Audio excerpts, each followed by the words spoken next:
Lorsqu'on parle de bazin, généralement, on pense tout de suite au bazin africain. Mais savez-vous qu'il existe d'autres types de bazins, à savoir le bazin parisien, qui fait son entrée entre 1733 et 1806 et reçoit un grand succès auprès du public. Néanmoins, les Africains ont su adapter ce produit à leur goût, créant ainsi une nette différence entre le bazin africain et celui de l'Europe.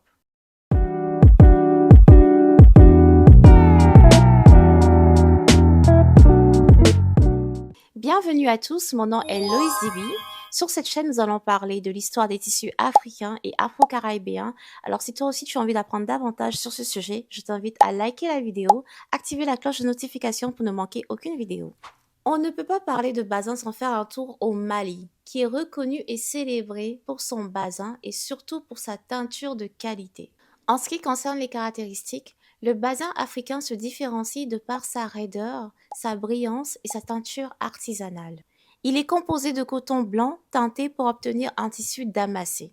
Le tissu damassé est une technique de tissage qui permet d'obtenir un contraste de lumière entre le fond et le dessin. Le bazin est utilisé dans la confection de robes ou de tenues longues et amples communément appelées boubou, portées par les hommes, les femmes et même les enfants. L'histoire nous raconte que le coton damassé a été importé de l'Angleterre vers le Mali entre le 19e et le 20e siècle, ce qui va faire émerger rapidement plusieurs ateliers de teinture et d'entreprises qui vont faciliter à promouvoir le produit vers les pays alentours tels que le Sénégal, la Guinée, le Niger, le Burkina Faso. Le processus de fabrication du bazin est un processus qui est très long. Le tissu principalement composé de coton, mais qui peut également contenir de la laine ou de la soie, est importé de l'Allemagne, des Pays-Bas ou encore de la Chine vers le Mali. Les femmes vont ensuite découper le tissu en suivant des dimensions standards.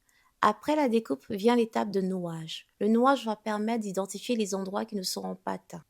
L'étape la plus longue demeure l'étape du trempage. Le tissu va être ensuite trempé dans des seaux contenant des produits de fixation et de pigments.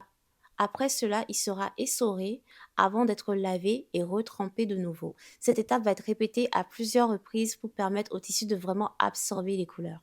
Pour obtenir de la brillance, on va également tremper le tissu dans une solution d'amidon. Le bazin sera ensuite frappé sur des bilots de bois, permettant de le raidir, d'obtenir de la brillance et surtout le rendre résistant aux taches. D'ailleurs, c'est cela qui a permis de faire émerger un tout nouveau métier appelé les tapeurs de bazin. C'est une étape qui est importante parce qu'en frappant le bazin, les fibres vont se resserrer entre elles, ce qui va donner un tissu rigide et résistant aux taches. Le bazin représente une grande source économique pour plusieurs pays.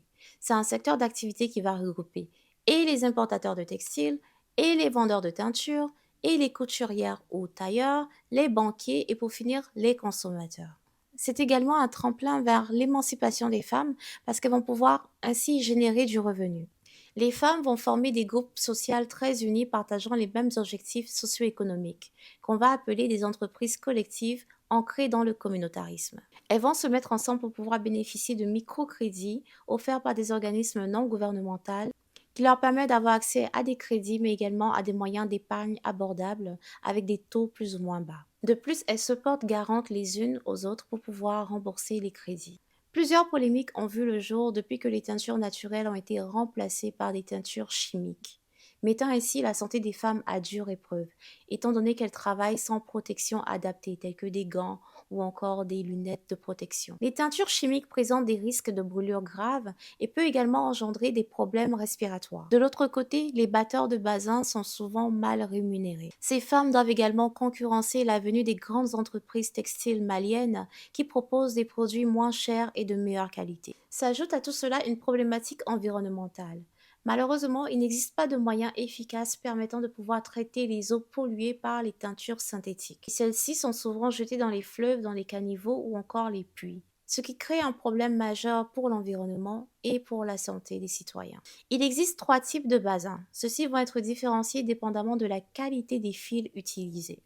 Le premier est celui de qualité supérieure, qui se différencie de par sa clarté et sa brillance. Le deuxième est fait à base de coton chinois d'une qualité moyenne. Et enfin, le troisième d'une qualité inférieure mais également plus accessible qui est fait à base de coton chinois. Le bazin est utilisé lors des cérémonies traditionnelles et religieuses. Il est un symbole de la famille, des traditions, de l'Afrique, de la grâce et de l'élégance. Il est également souvent offert en cadeau lors des cérémonies de mariage. Une petite particularité avec le bazin est que au fil du temps et du lavage, le lustre du vêtement a tendance à s'estomper. Mais pas de panique, il suffit à faire un tour chez les tapeurs de bazin pour retrouver son éclat des premiers jours. Je vous remercie d'avoir regardé cette vidéo jusqu'à la fin. Je vous invite également à mettre en commentaire un tissu africain ou afro-caribéen que vous aimeriez qu'on puisse aborder dans les prochaines vidéos. Et je vous dis à très bientôt pour un prochain épisode. Ciao!